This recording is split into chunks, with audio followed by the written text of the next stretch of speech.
புதுச்சேரியில் உயர்த்தப்பட்ட மின் கட்டணத்தை கண்டித்து அதிமுகவினர் மின்துறை தலைமை அலுவலகத்தை முற்றுகையிட்டு போராட்டத்தில் ஈடுபட்டனர்.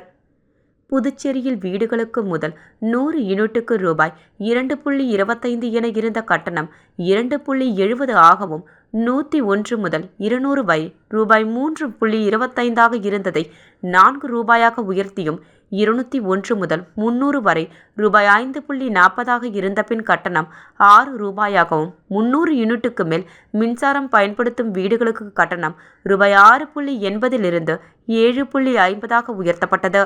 இந்த கட்டண உயர்வு ஜூன் 16ஆம் தேதி முதல் நடைமுறைப்படுத்தப்படும் என மின்துறை அறிவித்துள்ளது. இந்த நிலையில் உயர்த்தப்பட்ட மின் கட்டணத்தை உடனடியாக திரும்ப பெற வேண்டும் என வலியுறுத்தி புதுச்சேரி மாநில அதிமுகவினர் உப்பளம் மின்துறை தலைமை அலுவலகத்தை முற்றுகையிட்டு போராட்டத்தில் ஈடுபட்டனர்.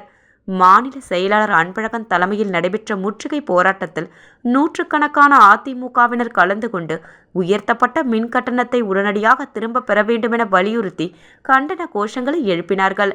அதிமுகவினரின் போராட்டத்தின் காரணமாக மின்துறை தலைமை அலுவலகத்தின் நுழைவாயிலில் உள்பக்கமாக பூட்டு போட்டு பூட்டப்பட்டது. இதன் அடுத்த நுழைவாயிலின் மீது ஏறி அதிமுகவினர் கோஷங்களை எழுப்பியதால் மின்துறை அலுவலகம் முன்பு சிறிது நேரம் பரபரப்பு ஏற்பட்டது. மேலும் பாதுகாப்பு பணியில் 50க்கும் மேற்பட்ட போலீசாரும் ஈடுபடுத்தப்பட்டனர்.